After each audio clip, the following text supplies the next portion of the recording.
하나님 말씀은 사도행전 17장 11절 한 절 말씀 보겠습니다. 신약성경 218페이지입니다. 사도행전 17장 11절 말씀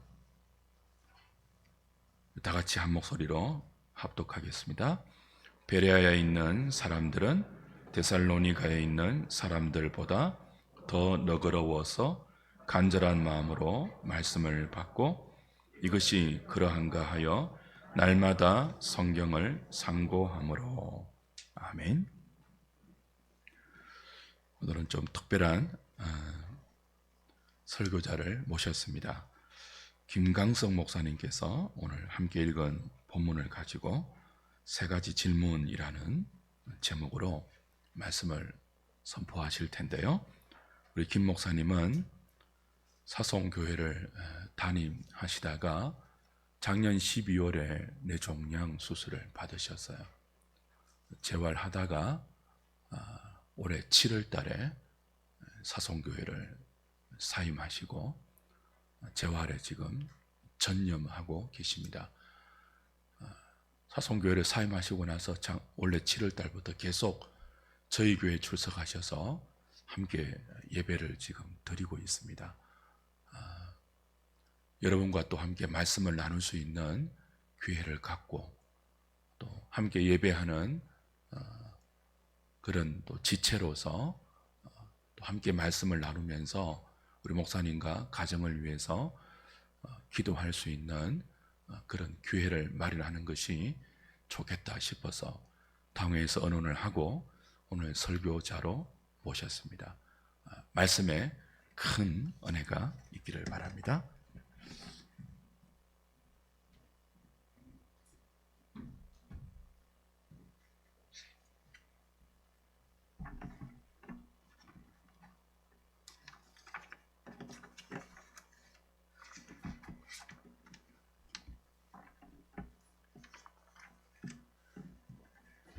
저는 특별한 설교자는 아닙니다. 하늘에 몇 번 설교한 적이 있는데 오늘은 아마 조금 다른 시간이 되어서 오늘 박 목사님께서 부탁하셔서 평소 때 하던 설교와는 조금 다른 방식으로 하려고 합니다. 원래 저도 박 목사님처럼 저렇게 설교하는 스타일인데 예화 없이 보통 1시간씩 했거든요. 미리 말씀드리는 이유는 지금 아니다라는 말씀을 드리기 위해서 반전을 이야기하는 겁니다. 근데 수술하고 나니까 그렇게 할 수가 없어요.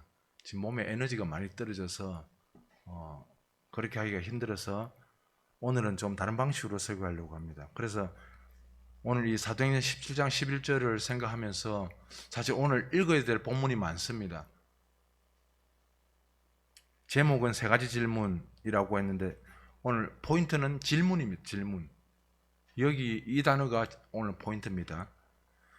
왜냐하면 인류가 이룩한 대부분의 발전, 변화는 다 어디서 시작했냐면 질문에서부터 시작됐습니다.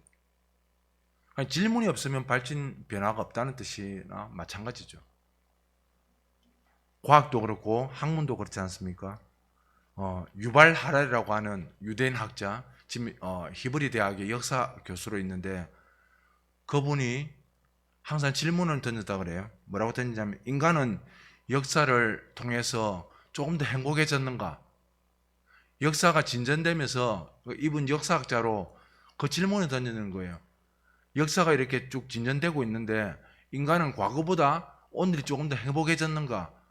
이 질문을 던지면서 현 인류에 대한 고민을 가지고 쓴 책이 한 600페이지 되는 사피엔스라는 책입니다. 혹시 읽어보신 분 있습니까? 일단 분량을 보면 베개에 비슷하기 때문에 값도 비싸고 베개의 분량이라서 별로 느낌이 안 오죠. 근데 전 세계에 800만 부가 팔렸습니다. 베스트셀러죠. 이런 책이 800만 부 팔린다는 건 엄청난 거죠. 이 질문에 대하여 자기 나름대로 또 결론에서 또 질문을 던집니다. 이분은 사람들은 어떤 존재, 역사를 보면서 자기가 깨달은 거 이거라는 거죠. 사람들은 어떤 존재가 되고 싶은가라는 질문을 던지는 게 아니라 갈수록 어떤 질문을 던지냐면 우리는 무엇을 원하고 싶은가? 욕망을 자꾸 질문을 던진다는 거죠. 역사를 공부하면서 이분의 결론의 질문이 이거예요. 어떤 존재가 되고 싶은지에 대한 질문을 던지는 게 아니라 자꾸 가면 갈수록 욕망에 대한 질문, 무엇을 원하고 있는지, 이걸 보면서 그 책을 쓴 겁니다. 사피엔스라는 책을. 번역이 됐는데 굉장히 우리나라에서도 많이 알려진 책이기도 하죠. 이분뿐만 아니라 질문은 수많은 사람들의 학문적 또 삶의 영역들 각 분야 속에 발전을 이루어왔습니다. 예를 들면 많은 사람들이 읽지는 않지만 산 책 중에 하나가 마이클 샌들의 정의란 무엇인가. 제가 그 산 사람 중에 읽은 사람을 별로 보지는 못했습니다. 책꽂이에 꼽혀 있는 거는 많이 봤어요. 워낙 유명해져 많이 알려지다 보니까 하버드 철학과 교수 정의란 무엇인가. 일단 제목이 멋있잖아요. 정의란 무엇인가. 딱 꼽으면 자세히 나오거든요. 책꽂이에. 그래서 사람들이 많이 샀어요. 근데 정작 읽었냐 그러면 별로 안 읽었어요.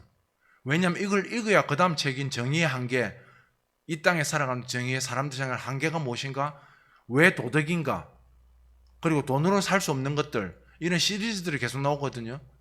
그러니까 앞에 책을 안 읽으면, 근데 이분 질문이 이 땅을 살아가면 이 현대에서 도대체 사람들은 정의를 뭐로 생각하는가, 이 질문이 시작된 거예요.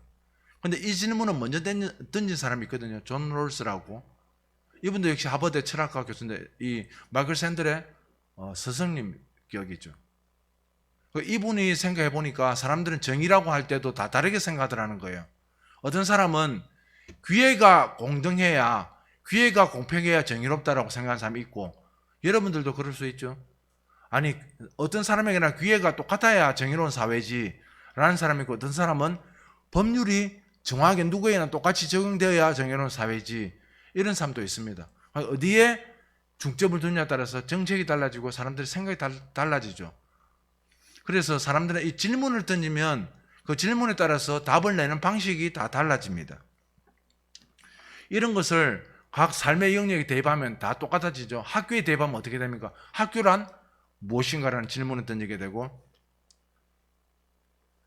인간의 욕심과 갈등에 대해 던지게 되면 인간은 왜 전쟁을 끊임없이 벌이는가, 인간은 왜 욕심을 내는가, 이런 질문을 던지게 되고, 신앙에도 똑같이 적용할 수 있죠. 신앙이란 무엇인가, 또 세례란 무엇인가, 기도란 무엇인가, 예배란 무엇인가, 이런 질문들을 끊임없이 던지게 됩니다. 왜 이 질문들이 중요하냐면 이런 질문이 없으면 신앙마저도 발전이 없다고 저는 생각합니다. 질문을 하지 않는 사람에게는 발전하지 않아요. 그러니까 옆에 있는 박용수 목사님을 괴롭히지 않으면 여러분들은 성도로서 직무유기를 하는 거예요. 끊임없이 박 목사님을 공부할 수 있도록 여러분이 질문을 던져야 돼요.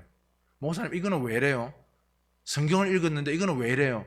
이런 질문을 여러분이 만약에 침묵하고 안 던지면 박 목사님을 게으르게 만들고 여러분의 성도의 직무유기를 하는 겁니다.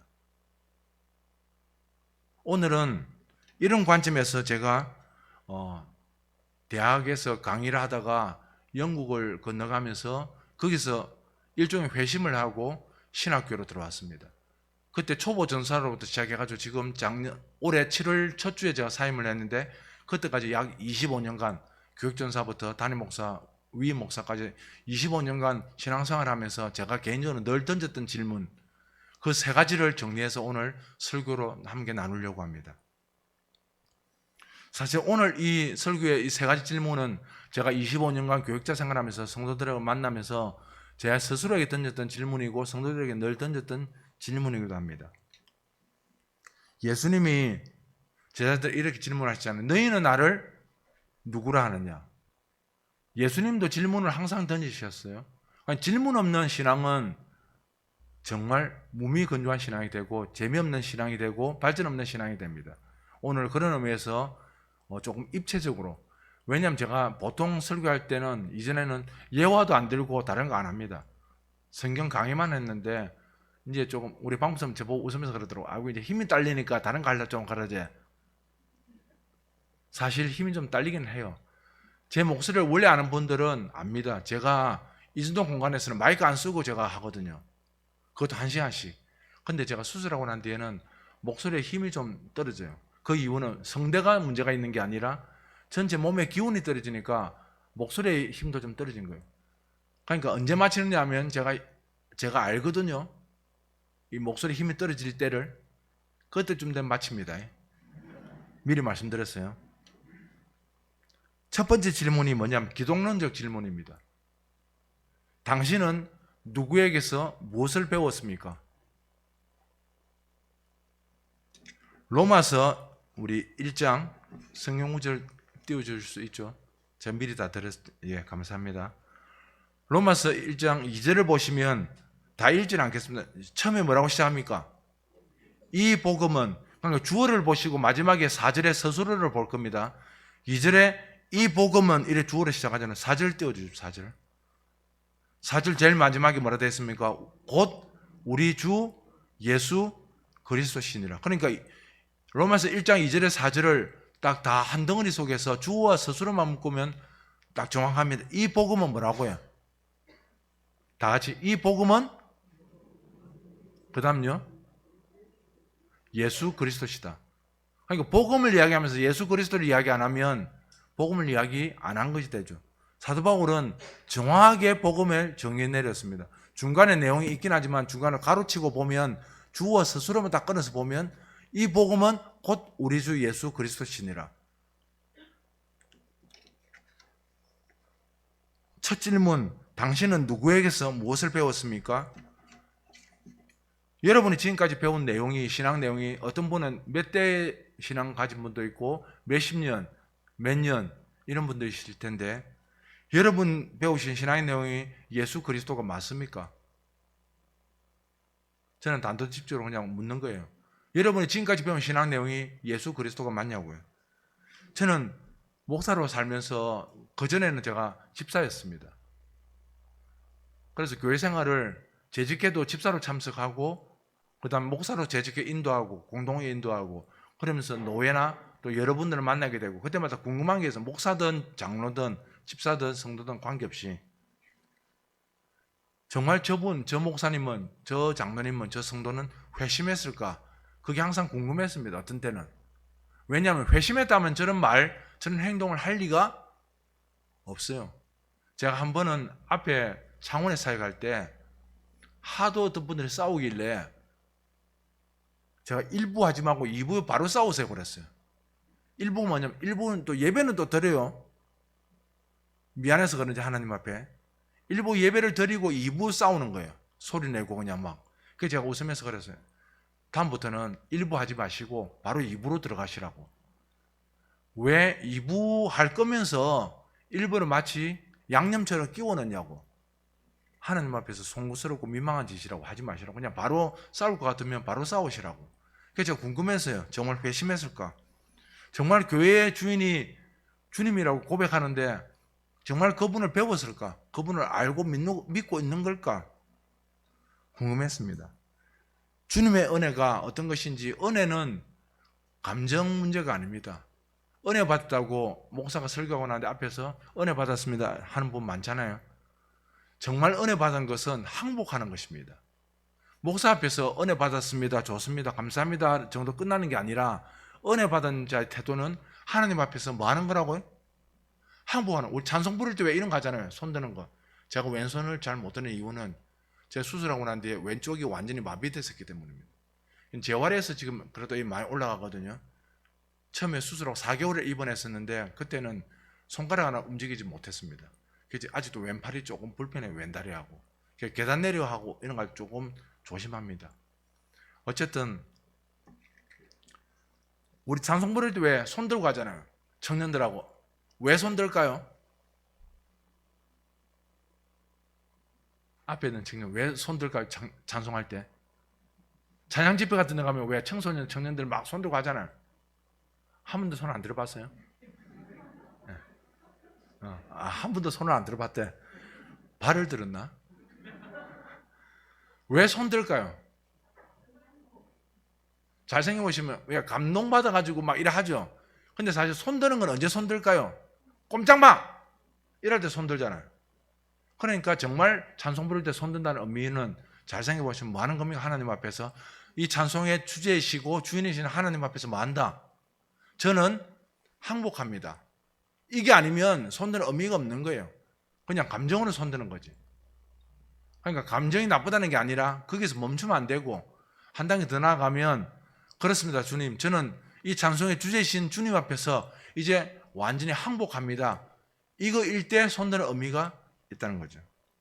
근데 이 은혜를 항복의 의미로 아니고 자기가 은혜의 주인인 것처럼 마치 은행에 적으면 그 빼내 쓰듯이 은혜를 받은 은혜를 빼가지고 이렇게 써먹는 걸로 가는 것은 아닐까 궁금합니다.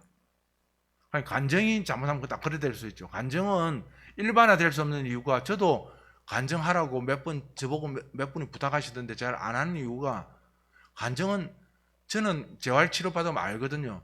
저와 똑같은 상태 또 저처럼 더 힘든 분들이 저보다 훨씬 더딘 분들이 있을까 없을까요? 의사 선생님들이 저보고 굉장히 빠르대요. 저는 감사하죠. 이게 간증으로 갈 수 있죠. 근데 제 옆에 있는 분들이 여전히 저를 바라보면서 나도 저래 됐으면 좋겠다라고 소망의 눈으로 보고 있는데 그 눈을 본 이상 저에게 주신 거라고 제가 마치 제 것인 것처럼 간증을 다니는 것은 너무나 우스꽝스럽다는 것을 제가 알았기 때문입니다. 간증은 개인에게 주신 하나님의 선물입니다.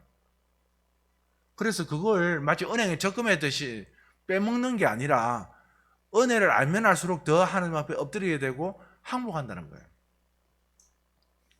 그리스도를 알면 그리스도 앞에 그분을 알고 따르는 자가 어떻게 그리스도의 말씀을 거부하거나 자기 십자가 지는 것을 거부하고 마음대로 살 수 있겠습니까? 복음이신 예수님을 배우지 않는다면 이 복음은 곧 우리 주 예수 그리스도시니라. 이 복음을 안 배우면 어떻게 성도의 삶을 살 수 있을까요? 제가 오늘 입체적으로 이 질문에 걸맞는 제가 드라마 대사를 한번 들려드릴 테니까 제가 들려드리는 게 아니라 오늘 영상으로 볼 겁니다. 제가 보통 안 보는데 오늘은 입체로 하려고 제가 부탁을 드렸어요.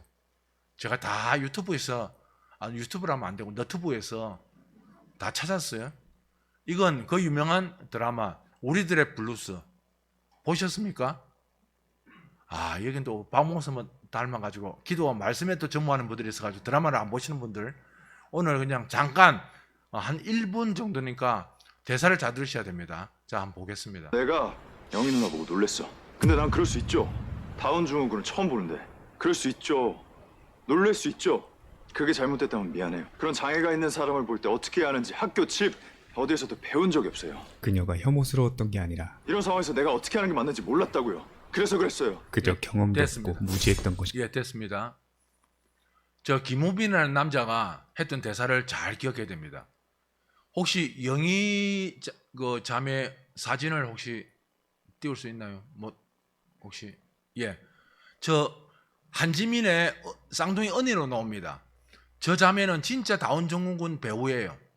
연기를 하는 게 아니라 진짜 다운증후군 배우입니다. 실제 다운증후군은 혹시 보신 적 있습니까? 실제로 저 병이 왜 걸리냐면 우리 몸의 염색체가 정상인들은 다 2개씩 있습니다. 하나에. 근데 다운증후군 21번 그 염색체가 3개예요. 다운증후군은 다 이 쌍으로 가가지고 46개가 되는데 염색체가 다운증후군만 21번이 3개입니다. 그래서 보시면 다운증후군 환자를 보면 남자나 여자나 얼굴이 거의 다 비슷해요. 왜냐하면 저게 특징이에요. 다운증후군은 영국의 어떤 의사가 발견했다고 그러는데 저분 의사 이름이 다운이에요. 그래서 그분이 발견했다고 해서 저 환자 병명을 다운증후군이라고 부르거든요. 21번 염색체가 3개가 되면서 얼굴이 남자든 여자든 성별에 관계없이 거의 비슷합니다. 그러니까 지금 김우빈이라는 저 남자가 드라마를 보시면 다운증후군을 한 번도 본 적이 없는 거예요. 그래서 한지민을 좋아하는데 한지민은 끊어내려고 언니를 딱 보여주면서 이래도 나를 좋아할 수 있나? 왜냐하면 난 이 언니 평생 책임져야 된다. 그래 말하거든요. 근데 말하잖아요. 누구도 저 대사가 저를 딱 때린 겁니다. 어느 누구도 장애인을 봤을 때 뭐라고 말해야 될지 어떻게 대해야 될지를 학교도 집도 이웃도 가르쳐 준 적이 있다 없다? 없다. 저 대사였어요. 저는 저 대사를 쓴 작가가 예수를 믿는지 안 믿는지 모릅니다. 근데 저는 관심이 히브리어 헬라보다는 제가 실력이 없어 그렇기도 하지만 영화, 그다음 드라마, 만화 이런 일반 언총 속에서 마치 우리 21세기 언어로 성경을 풀어놓은 듯한 그런 대사를 찾기를 더 좋아합니다. 개인적으로는. 저 대사가 딱 그런 것 같아요. 제가 바로 저 대사를 보면서 그런 이제 생각이 난 거예요. 제가 목회를 만약에 병 때문에 아니라면 한 30년 이상 했겠죠. 나중에 우리 교회 성도들이 하나님 앞에 섰을 때 이렇게 말할까 두려웠던 겁니다. 하나님, 저는 김광수 목사 교회를 30년을 다녔는데 단 한 번도 죄가 무엇인지, 복음이 무엇인지, 예수 그리스도가 누군지, 심판이 무엇인지, 불의가 뭔지 들어본 적이 없습니다. 누구도 나한테 그런 걸 가르쳐준 적이 없습니다. 라는 말을 혹시 하나님 앞에 할까? 그게 너무 두려웠던 거예요. 복음이신 예수님을 교회에서 가르치고 배우지 않는다면 교회는 뭘 가르쳐야 되죠? 저는 목사로 사임하고 난 뒤에 목사가 제일 힘든 게 뭐냐면 갈 교회가 참 정하기 어려워요. 목사로 지내다가 딱 사임하고 나면 박 목사는 친구처럼 지내기 때문에 제가 43번 버스를 타면 한 번만 와서 여기를 7월 마지막 주부터 지금 다니고 있습니다. 뒤에 앉아 있어서 저를 본 분도 있고 못 본 분도 있죠. 근데 이 교회는 제가 참 설교 준비하다 감사한 것은 적어도 복 있는 교회고 복 있는 사람이라고 저는 확신합니다. 어떤 분은 혹시 이럴지 몰라요. 우리 박 목사님 진짜 재미없는 설교한다, 딱딱한 설교한다라고 말할지 모르지만 그게 복인 것을 잊지 마십시오. 여러분 귀를 즐겁게 하는 설교는 여러분을 망하게 하는 설교입니다. 그래서 김우빈 대사를 잊지 마십시오. 누구도 장애인을 만났을 때 어떻게 해야 되는지 가르쳐준 적이 없다. 이 대사처럼 내가 이 교회를 5년 10년을 다녔는데 목사님이 한 번도 예수님이 누구이신지, 복음이 뭔지, 죄가 무엇인지, 의가 무엇인지, 불의가 무엇인지, 심판이 무엇인지 가르쳐준 적이 없다라고 하면 그건 목사의 직무유기입니다. 하나님 앞에서 목사는 반드시 심판받을 겁니다. 그리고 그것을 가르쳐 달라고 하지 않았다면 여러분들도 또한 직무유기예요. 그러니까 잊지 마십시오. 적어도 교회에서 선포될 설교는 여러분 귀를 즐겁게 하는 설교가 아니라 복음이신 누구? 예수 그리스도, 그분만 전해져야 되는 겁니다. 그러면 하나님이 가장 기뻐하시는 교회로, 숫자는 모르겠지만 적어도 주의 마음을 기쁘시게 하는 교회임에는 틀림이 없을 것이 분명하기 때문입니다. 왜냐하면 두 번째 질문에 들어가기 전에 예수 그리스도를 알아야 제자의 삶, 성도의 삶을 살 수 있기 때문입니다. 예수 그리스도를 모르는데 어떻게 제자의 삶, 성도의 삶을 살 수 있겠습니까? 성도란 이름, 목사, 장로, 성도 이름 아무리 불러도 소용없습니다. 예수님을 모르는데 어떻게 그 삶을 살아낼 수 있겠습니까? 사도행전 16장 30절 한번 보겠습니다.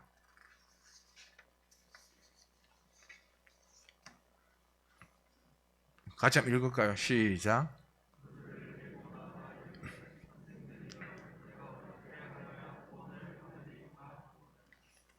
보통은 31절을 읽죠.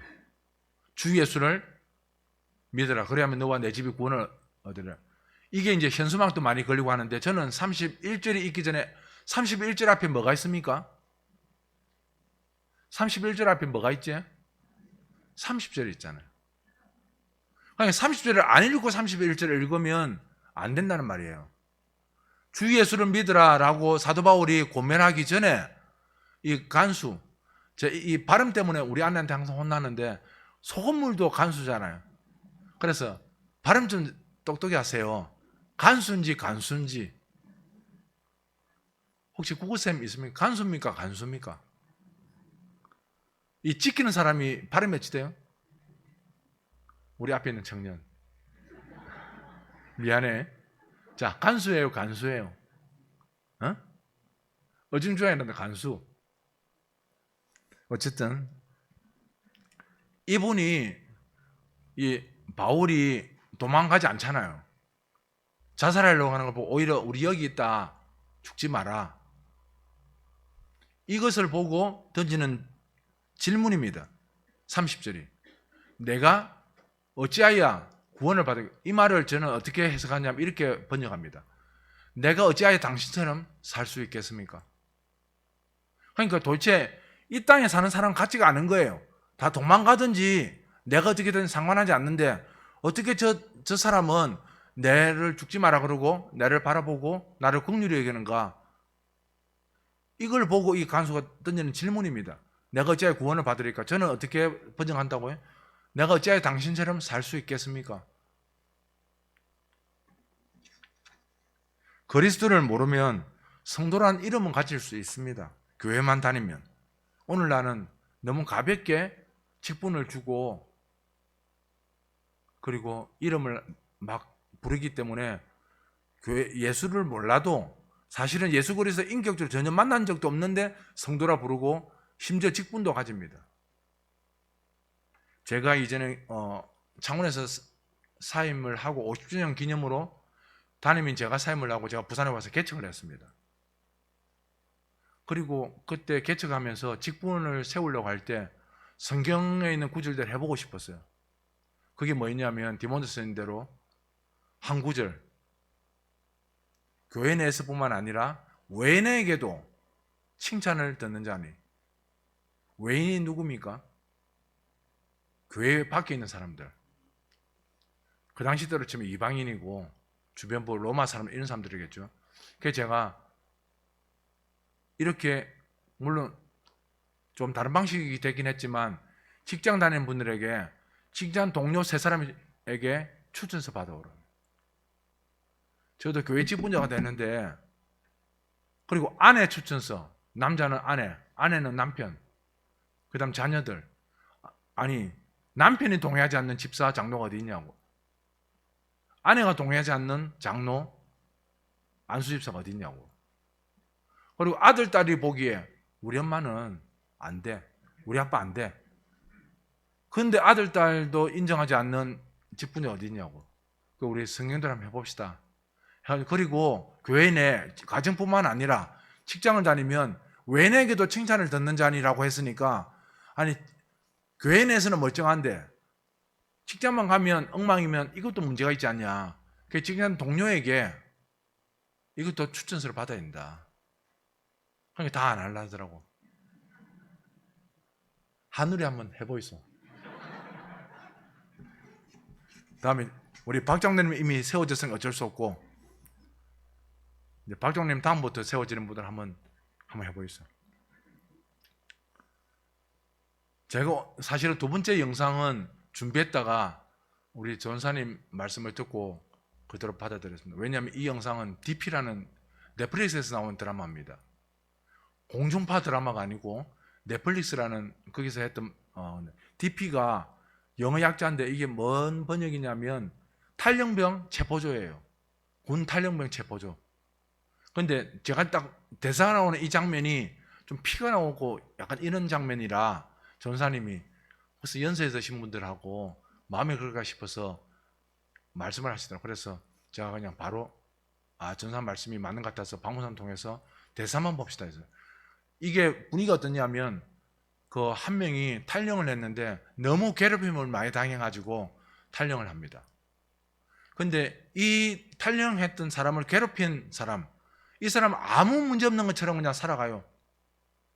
근데 마지막에 탈영에 누굴 찾아가냐면 이 사람은 자기를 괴롭힌 병장 출신 이 사람 찾아가거든요. 그래갖고 정말 많이 팹니다. 왜냐면 원래 유도 선수였어요. 계급 때문에 맞은 거지 힘이 없어서 맞은 게 아니거든요. 너무 착하고 순한 사람인데 계급 때문에 너무 괴롭힘을 많이 당하다가 제대하는 날 표정이 저도 선명해요. 제대하는 날 딱 쳐다봐요. 그 병장 제대하는 날 이 친구가 뭘 원했겠어요? 사과. 진정한 사과 맞으면 얘는 마음을 내려놓으려고 그랬어요. 근데 그냥 건성으로 미안해, 군생활 잘해 하고 나가버립니다. 나중에 그날 저녁에 그 밑에 있는 친구가 또 괴롭히는 거예요. 그러니까 그 친구를 때리고 탈영해버립니다. 그리고 얘를 잡으러 가요. 그리고 진짜 잡아서 많이 패요. 그리고 그 장면이 대사가 나오는 장면이 어떤 장면이냐면 질문이 이거예요. 그게 두 번째 질문입니다. 두 번째 질문, 오늘 제가 던지는 질문은 성화론적 질문인데 그렇다면 성도는 어떻게 살아야 되는가 이거죠. 여기에 대하여 이 넷플릭스 드라마에서 DP 드라마에서 이 친구가 이렇게 질문 던져 이 자기 괴롭힌 병장한테 왜 그랬어요? 이게 짧은 한마디인데 정말 가슴을 파고드는 거예요. 도대체 왜 그랬어요? 그러니까 이 병장이 괴롭혔던 병장이 뭐라는 줄 압니까? 이 답이 우리 성도의 많은 사람들의 삶인 것 같아서 저를 정말 아프게 했습니다. 대사 한번 보실까요? 이 병장이 대답을 한 겁니다. 보세요. 시작. 얘는 뭐라고 대답하냐면 그냥 그래도 되는 줄 알았다고. 저 군대니까 그냥 그래도 되는 줄 알았다. 이게 그 친구의 대답이었습니다. 제가 이걸 보면서 무슨 생각이 드느냐면 그리스도를 모르면 성도라 이름 부르는 수많은 사람들도 이래 살 수 있겠다. 그냥 그래도 되는 줄 알았다고. 나중에 하나님 앞에 섰을 때 이 변명이 통할까요? 하나님, 저는요 그냥 그래도 하늘의 교회에서 그냥 그래도 되는 줄 알았습니다. 하늘의 교회에서 그냥 그래 살아도 되는 줄 알았습니다. 나중에 하나님 앞에서 이 변명이 통할까요? 전 제 뒤통수를 치는 줄 알았어요. 이 병장의 대답을 듣고 그냥 그래도 되는 줄 알았다고. 우리 조국 교회가 겪는 비참함, 기독교라고 비난 듣는 우리 이 기독교의 비참함, 이게 어디서 나왔을까? 뭐 이유는 여러 가지가 있을 수 있지만 저는 첫 번째 말했던 복음이신 예수 그리스도를 바르게 가르치지 않고 또 배우지도 않고 그냥 성도란 이름으로 서로 목사, 성도, 장로라고 부르죠. 그러면서 세상의 가치관과 생각대로 살면서도 그냥 그래도 되는 줄 알고 그냥 살면서도 그냥 부르기는 목사, 장로, 성도, 권사 이래 부르고 사는 거, 그런 거 아닐까요? 하늘의 성도 여러분, 적어도 평생을 살아가면서 아까 사도행전 16장 30절 그 질문을 한 번은 받아봐야 되지 않겠습니까? 살아가면서 장로 생활하고 집사로 성도로 수십 년을 살았는데 내 이웃으로부터 믿지 않는 사람부터 아무개야 나도 어째야 니처럼 살 수 있겠노? 이런 질문을 한 번도 듣지 못하고 살아간다면 성도로서는 정말 민망한 거 아니겠습니까? 그저 아파트 평수가 몇 평인지 얼마나 벌었는지 질문을 많이 받아도 성도로 살아가면서 나도 어째야 이 땅에서 이 험악하고 말도 안 되는 이 세상 구조 속에서 어쩌면 니처럼 살아갈 수 있겠노? 이 질문을 단 한 번이라도 받고 살아야 되지 않겠습니까? 성도로 산다면. 근데 그냥 그래도 되는 줄 알고 그냥 살아가는 건 아닐까요? 여러분 어떻습니까? 여러분 이력서 있죠? 이력서 많이 써보셨죠? 이력서 뜻이 뭔지 아십니까? 앞에 청년 미안해. 이력서 써봤어요? 이력서 뜻이 뭔지 아세요?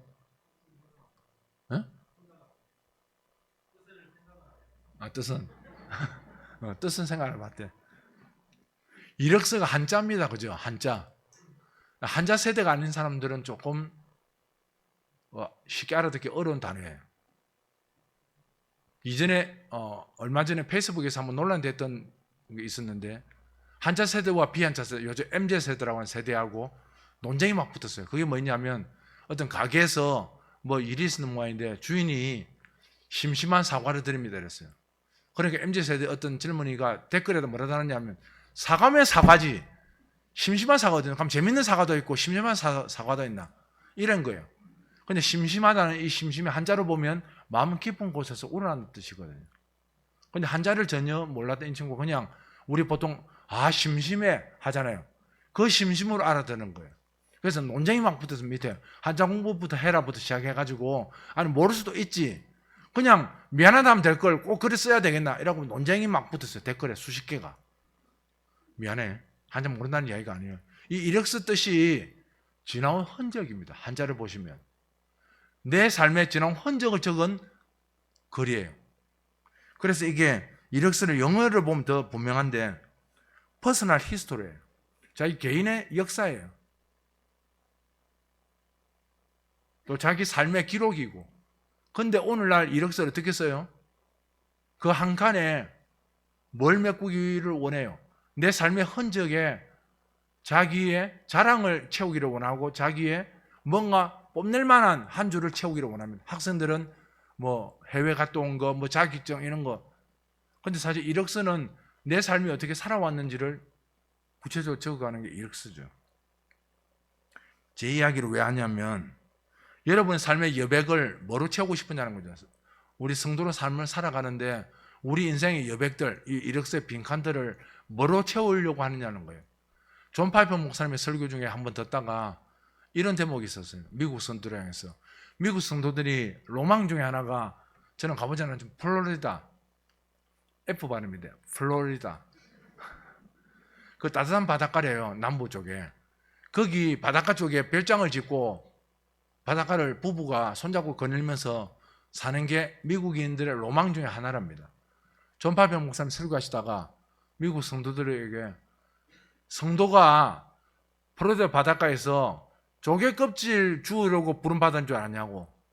하나님 앞에 나중에 갔을 때 어느 조개 껍질이 더 예쁜지 서로 내놓고 하나님 제가 이 껍질 주었어요. 아니요, 저는 이 껍질 주었어요. 이거 자랑하라고 성도를 부른 게 아니다 라고 막 야단치는 설교가 있었어요. 여러분들은 뭐 하기를 원하십니까? 여러분의 인생의 여백에 뭘 채우기를 원하시고 하나님 앞에 뭘 들고 가기를 원하십니까? 우리 사회를 제가 어느 날부터 보니까 제가 이름을 붙여 명함사회라고 붙이고 싶어요. 다 명함을 내잖아요. 명함. 명함에는 뭐가 써 있습니까? 명함 가지신 분들 명함에 주로 뭐가 써 있지? 또 하늘에도 명함을 아무도 안 가지신 모양이다. 명함에는 주로 뭐 있습니까? 이름 있고 뒷면에 영어로 된 거 말고 앞면만 봅시다. 이름 앞에 뭐 있지? 직책이죠. 직책. 뭔 상무이사, 뭐 전무 이런 거 있잖아요. 그래서 명함은 이 사회를 살아가는 자기가 이룬 업적을 단적으로 보죠. 부산지방법원 법원장, 부산지방검찰청 부장검사, 김광석. 이래서 자기 이름 앞에 있는 직책이 자기 살아온 삶의 흔적이라고 다 생각합니다. 그래서 명함을 내밀 때 뿌듯한 사람들만 명함 냅니다. 직업이 그렇게 쓸만한 직업이 아닌 사람들은 명함을 만들지 않습니다. 여러분, 그 구청에 우리 왜 저녁마다 이렇게 쓰레기 수거하시는 분들, 그분들 명함 가지신 거 봤습니까? 만들 수 있어요. 6,000원만 주면 500장 만듭니다. 해운대구청 소속 김광석 이렇게 만들 수 있죠. 근데 왜 안 만들까요? 이 사회에서 그런 분들에게 명함이란 별 의미가 없다고 생각하기 때문입니다. 그래서 제가 볼 때 이 사회는 명함 사회예요. 저는 하늘의 교회가 명함 사회를 만드는 교회가 되지 않기를 바랍니다. 서로 성도들 간에 명함으로 움직이는 교회 아니요. 성도로 움직이는 교회여야지 명함으로 움직이는 교회가 돼서는 안 된다는 거죠. 그리스도를 알고 그리스도를 따른다는 것은 생각보다 자기를 포기하는 작업입니다. 예수 믿고 나는데 제일 힘든 게 뭘까요? 예수 믿고 나는데 제일 힘든 거. 다 쉬운 삶을 살았나 봐요. 예수 믿고 나는데 제일 힘든 거는 지 하고 싶은 걸 못하는 겁니다. 정말. 예수 믿기 전에는 하고 싶은 거 다 해도 돼요. 법적으로 그냥 벗어나는 것만 알면 요감 들어보면 그만입니다. 투기를 하든 뭘 하든 뭐 알박기를 하든 뭐 돈만 벌면 그만이죠. 남들이 나를 뭐라 하든지 간에. 근데 예수 믿으면 그거 못합니다. 그래서 예수 믿으면 제일 어려운 게 뭐냐면 지 하고 싶은 걸 못하는 거예요. 누구 때문에? 예수님 때문에. 이게 성도예요. 그러니까 항복하지 않는 성도는 성도가 아니란 말입니다. 돈 앞에 항복하는 게 아니라 예수 앞에 항복하는 거죠.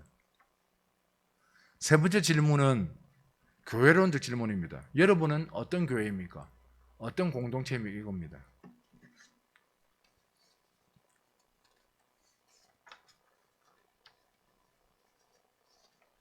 우리 로마서 14장 17절에서 19절 한번 보겠습니다.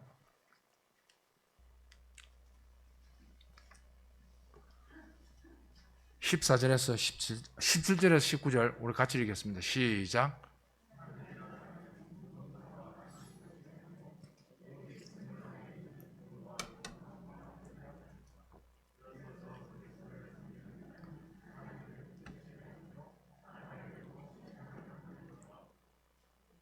그러므로 우리가 화평의 일과 서로 덕을 세우는 일을 심선하니. 잘 보시면 하나님을 기쁘시게 하고 또 누구에게도. 저는 예수 믿는 사람 중에서 반쪽인 사람들을 꽤 많이 봤습니다. 예배당 안에서 하나님을 기쁘시게 하는 데는 정말 열정적이에요. 그런데 사람들이 칭찬받는 데는 관심이 없어요. 예수 믿는 사람은 하느님을 기쁘시게 할 뿐만 아니라 외인에게도 뭐 하는 자니? 칭찬을 받는 자니. 이게 성도입니다. 저는 교회를 생각하면서 떠올렸던 드라마가 있는데, 이거는 피가 안 나오기 때문에 볼 겁니다. 이 드라마는 미스터 선샤인입니다. 24부작인데 저는 몇 번을 봤어요. 항일 그거기도 하고, 이 작가가 김은숙 씨인데 저는 천재라고 생각합니다. 교회를 다니는지는 모르겠지만 정말 잘 풀어냈어요. 어떻게 이런 글을 쓸 수 있을까 싶을 정도로. 여기 오늘 잠깐 볼 짧은 이 분량, 이거는 2분 조금 넘는데 다 볼 겁니다. 왜냐하면 이병헌이 던지는 대사하고 김태리의, 여중은 김태리인데 김태리의 표정을 잡으십시오. 이 신분이 어떠냐면 배경을 알아야 돼요. 이병헌은 조선 말기 종입니다. 그러니까 양반집의 노예예요. 그리고 지 눈앞에서 어릴 때, 이병헌이 어릴 때 자기 눈앞에서 아버지가 매 맞아 죽습니다. 이 멍석말이 해가지고. 그 다음 어머니는 겁탈당하기 직전에 우물에 몸을 던져 죽고요. 그걸 이병헌이 자기 눈앞에서 엄마 아빠가 그랬다는 걸 본 거예요. 그리고 어머니가 우물에 자살하기 전에 그 양반집 며느리에 놀이개를 하나 떼가지고 던져주면서 빨리 도망가라고. 그게 이병헌이 본 마지막 조선입니다. 그게 어떻게 선교사한테 이렇게 연결이 돼가지고 미국으로 갑니다. 미국에서 영어도 못하고 뭐 조선이라는 나라가 언제인지도 모르는 그 미국 땅에서 어떻게 살았겠어요. 근데 가만히 보니까 군인이 되면 살 수 있는 길이 있더라는 걸 발견한 거예요. 그래서 그 당시 미국이 전쟁을 막 벌이고 있었는데 미군으로 참전합니다. 거기서 공을 세워가지고 대위가 됩니다.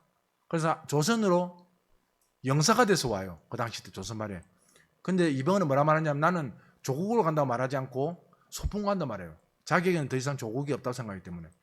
근데 여주인공인 김태리는 최고 명문가 손녀입니다.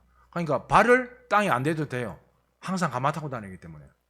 근데 뭐 하느냐 하면 총을 들고 항일투쟁합니다. 엄마 아빠도 항일투쟁하다 죽었거든요. 그걸 이어받아가지고 항일투쟁을 합니다. 근데 자기는 뭐라고 생각하냐면 이 배경을 알아야 이 대사가 이해돼요. 자기는 양반집의 신분을 뭐하고 버리고 지금 총을 들고 있잖아요. 조선을 구한다고요. 그러니까 자기는 신분, 지위, 체면 다 버리고 조선을 구하고 있다고 생각하는데 여기에 이병헌이 던지는 질문을 잘 들어보십시오. 자, 보겠습니다.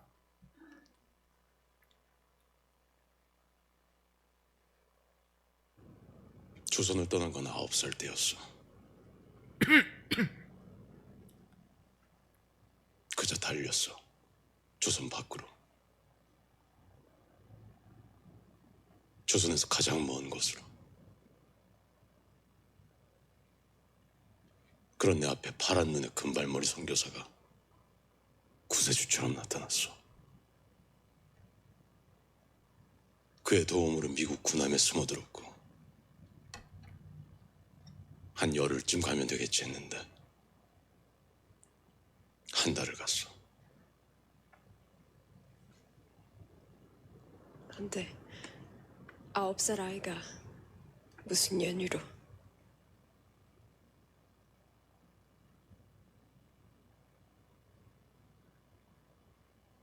죽여라. 재산이 축나는 건 아까우나 종놈들에게 좋은 본을 보이니 손해는 아닐 것이다. 그게 내가 기억하는 마지막 조선이야.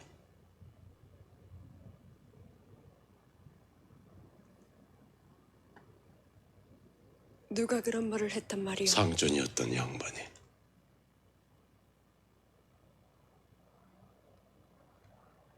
무엇에 놀란 거요? 양반의 말에? 아님, 내 신분은?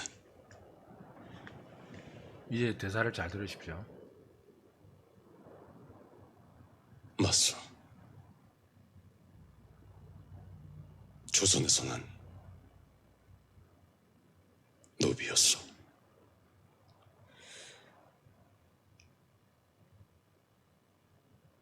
귀하가 구하려는 조선에는 누가 사는 거요? 백정은 살 수 있어. 노비는 살 수 있어. 예, 됐습니다. 저 대사가 저에게는 마치 조금 오버해서 말하면 하나님이 현대어로 성경을 복음을 들려주는 것 같았어요. 교회를 설명하는 것 같았고. 자, 양반으로 자기 자리를 버리고 총을 들고 있는 김대리에게 이병헌이 던진 질문. 귀하가 구하려는 조선에는 지금 김대리는 뭘 구한다고 지금 뛰어다니고 있습니까?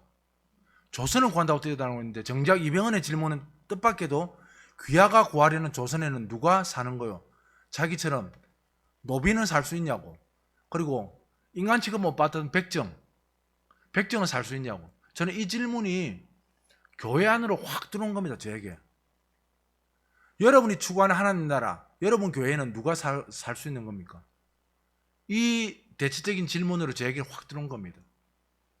저도 수없이 하나님 나라를 외쳤고 교회를 외쳤는데 이 질문을 몇십 번을 보면서 내가 추구했던 교회, 우리가 세우자고 했던 교회, 우리가 세워가려고 했던 교회, 여기엔 정말 누가 사는 거지? 추상적이지 아니라면 구체적으로 이 땅에 누가 살고 있는 거지?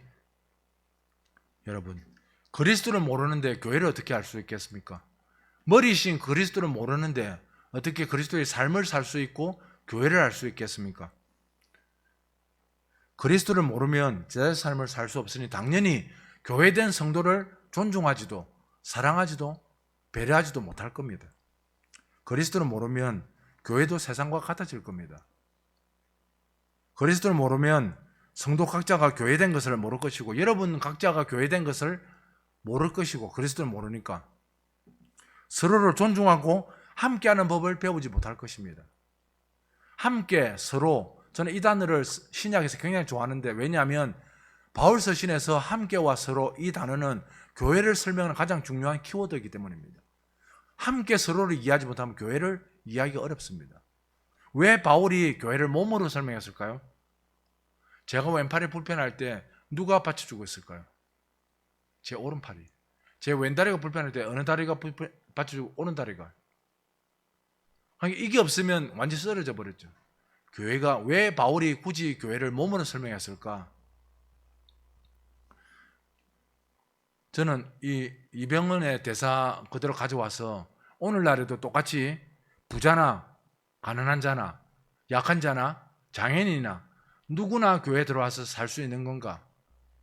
이 질문을 똑같이 던지고 싶어요. 그렇지 않으면 자기 즐거운 교회를 만들려고 할 겁니다. 우리끼리의 교회, 우리끼리 즐거운 교회, 우리끼리 맞는 교회, 그런 교회를 세우려고 할 겁니다. 여러분이 기도하고 세워가는 이 하누리 교회, 제가 정말 좋아하는 우리 박모사님이 목회하시는 이 하누리 교회, 이 하누리 교회는 장애인이나 가난한 자나 또 명함이 없는 자든 누구든 들어와 살 수 있습니까? 여기에 여러분 진짜 아멘이 돼야 되고 여러분이 그 삶에 동참하실 수 있어야 합니다. 저는 여러분에게 한 가지 부탁드리고 싶어요. 그건 이 시대를 살아온 우리 청년들을 위해서 기도 정말 많이 합니다. 각 교회마다 제가 섬겼던 교회들 장로님도 마찬가지고 다음 세대를 위해 기도 많이 하는데 그런 궁금함이 들었어요. 그럼 청년들을 위해서 실제로 뭘 해주는가? 제가 오죽했으면 제가 섬기던 교회에서도 그랬고 몇 번 다른 분들을 그렇게 말씀 드린 적이 있는데 기도할 때 나라나 뭐 기업가나 뭐 회사나 이런 거 위해 기도하시는 건 좋은데 같이 기도하십시다.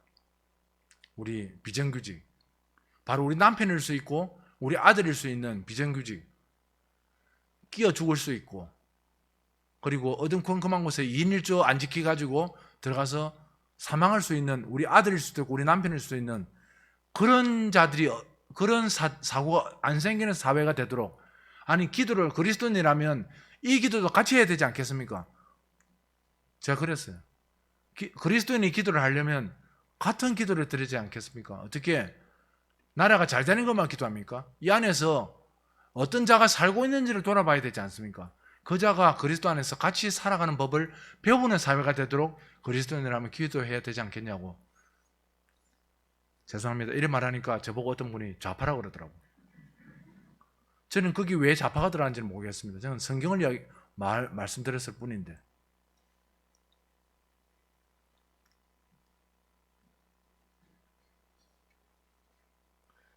주는 자보다 받는 자보다 주는 자가 복되다는 말씀을 잊지 마십시오. 어떻게 하든지 저는 하늘의 교회가 섬기고 누구나 들어와 살 수 있는 교회, 나누는 수 있는 교회. 제가 아파 보니까 뭘 하는 느끼냐면 아프니까 보이는 게 있습니다. 제가 왼쪽이 불편하다 그랬잖아요.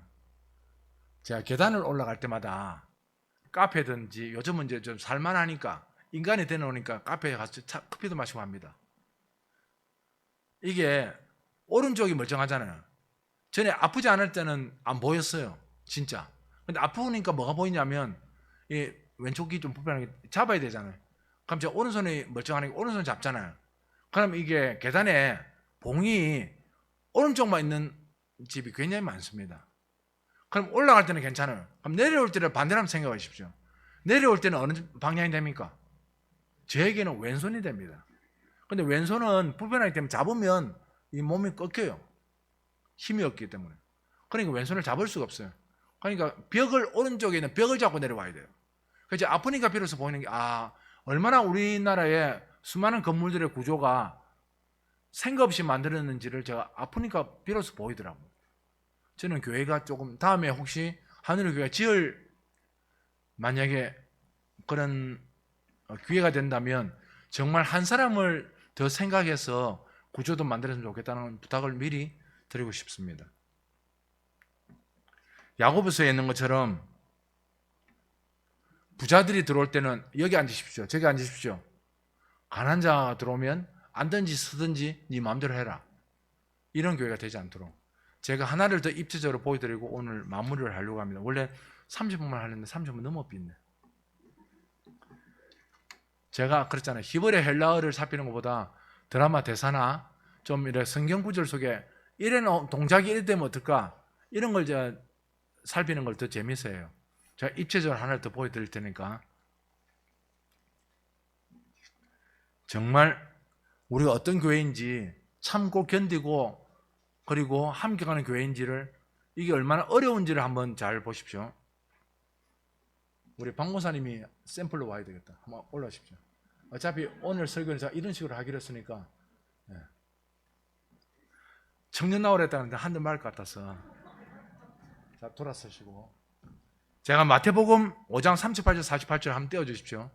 여기 보시면 누구든지 내 오른밤을 치거든 왼밤도 돌려대며 그 유명한 구절 있잖아요. 제가 이거 보고 집에서 해봤어요. 어떻게 하면 오른밤을 맞고 왼밤을 돌려댈 수 있는지. 보통은 이거 오른손잡이를 가정하고 한 거거든요. 잘 보십시오. 두 가지 방식이 있습니다. 진짜 안 때려. 지금 사모님도 보고 있는데 내가 어떻게 때리겠나. 여러분 왼밤을 돌려대면 어떻게 되는지 아십니까? 첫 번째 방식이 오른밤을 때려야 되잖아요. 그럼 정상적으로 보면 저처럼 오른손잡이가 일반적일 때 때리면 어느 밤을 맞습니까? 그러면 오른밤을 때려야 되잖아요. 오른밤 때리면 어떻게 때려야 돼요? 손등으로 때려야 돼요. 이렇게 휘 갈겨야 돼요. 훨씬 더 모욕적입니다. 이때도 왼밤을 돌릴 수 있겠냐 이거예요. 두 번째는 뒤돌아서서 착하다. 뒤돌아서서 자 여기서 오른밤 때리는 방식이 또 하나 있죠. 이렇게 가고 있을 때 갑자기 몰라요. 근데 갑자기 등 뒤에서 갑자기 나타나가지고 때리는 경우입니다. 이 두 경우를 잘 생각해보세요.